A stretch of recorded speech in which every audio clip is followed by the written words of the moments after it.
Rasulullah sallallahu alayhi wasallam, he gave our mother Habibah the glad tidings of paradise. Ibn Askir, he narrates the following, that once Muawiyah radiallahu anhu, he entered the home of the Prophet sallallahu alayhi wasallam, and he found his sister sitting next to the Prophet sallallahu alayhi wasallam, and he became shy and he wanted to leave. The Prophet Muhammad sallallahu alayhi wasallam, he called him back.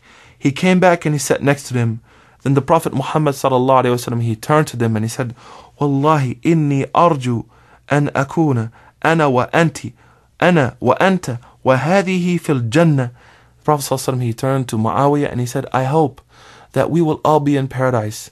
Myself, you, and this woman sitting next to us. Radiyallahu anha wa radaha. Habibah radiallahu anha, she used to answer the questions of the companions as well as answer questions of the students of the companions of the Prophet Muhammad sallallahu alayhi wasallam. The number of narrations which she left us totals 65 on behalf of the Prophet sallallahu alayhi wasallam. In the 6 books of the authentic Sunan, she has 29 ahadith, and al-Bukhari and Imam Muslim agreed unto of the hadith of our mother Habibah radiallahu anha. Her students included the following. Habibah, her daughter, was her greatest student. SubhanAllah, sisters, your daughter is your greatest student. Your daughter is the one that's taken from you everything you have. We see her Habibah radiallahu anha, she has knowledge that she can give her daughter. Nowadays, unfortunately, we find many Muslims, they are like somebody with a glass which is empty, surrounded by people in the middle of a desert, starving for something to drink. SubhanAllah, the knowledge is the water. If you don't put the water in this glass, you can benefit no one. If you're not memorizing Quran as a young sister, memorizing the hadith of the Prophet ﷺ, then you're not going to be able to pass on this legacy to your children. Here Habibah radiallahu anha, alhamdulillah, her best student was her daughter Habibah.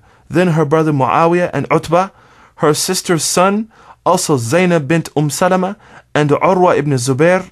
Also from the women, Safiya bint Shayba and Zaynab bint Abi Salma. These were some of the great narrators and students who related on behalf of our mother Habibah radiallahu anha.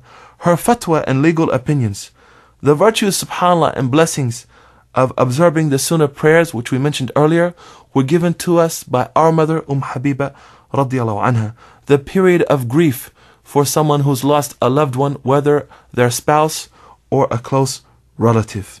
She gave fatwa on the issues of the Hajj and the permission for the weak and women to go to Muzdalifah or to Mina toward the end of the night before Fajr, before the crowds did so. SubhanAllah, this fatwa is not a fatwa that came from recent scholars. This is a fatwa that originated with our mother Habibah radiallahu anha. In the area of tahara, she gave fatwa on the issues of wudu, praying in the clothes that one had a sexual relationship with one's spouse, what a husband can do as far as physical contact with his wife while she's menstruating. These issues were commented on and we were given fatwa from our mother Habibah. Also fasting, she discussed the kissing and touching of a husband of his wife while fasting. She also made fatwa on the issues of dua and also the issues of the adhan.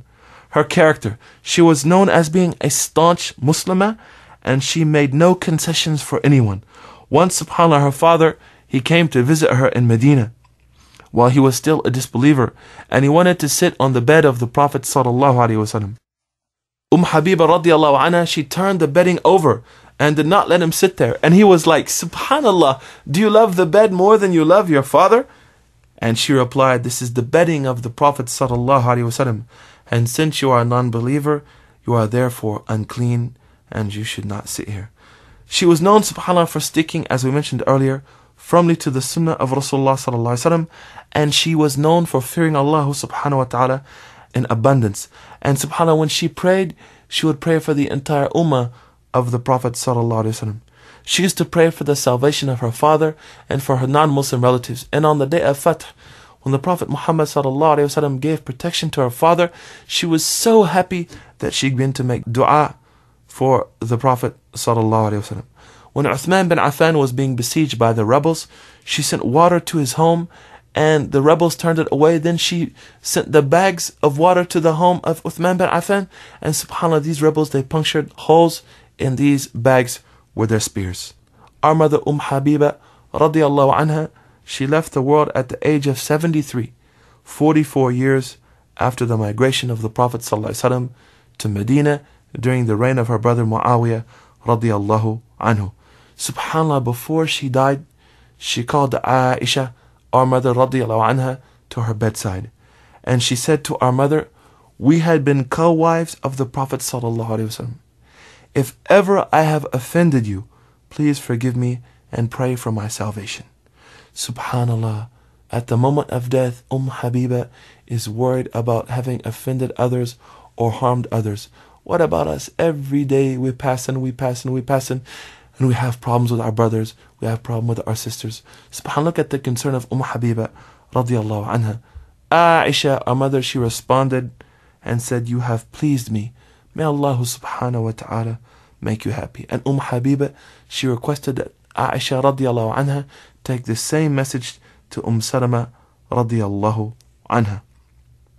There's an interesting story about the grave of Habibah radiyallahu anha, and this happened in the time of Zaynab Abidin rahmatullah alayhi, that he was having his ancestral home dug up in Medina, and while they were digging up this home, they found a stone. And this stone said, this grave belongs to Ramla bin Sakhar. SubhanAllah, Zaynab Abidin, immediately he recognized what this was, and he had the stone put back, and he had the dirt put back. And many ulama said, as is obvious, that this was the grave of our mother, Habibah. May Allah subhanahu wa ta'ala be pleased with her.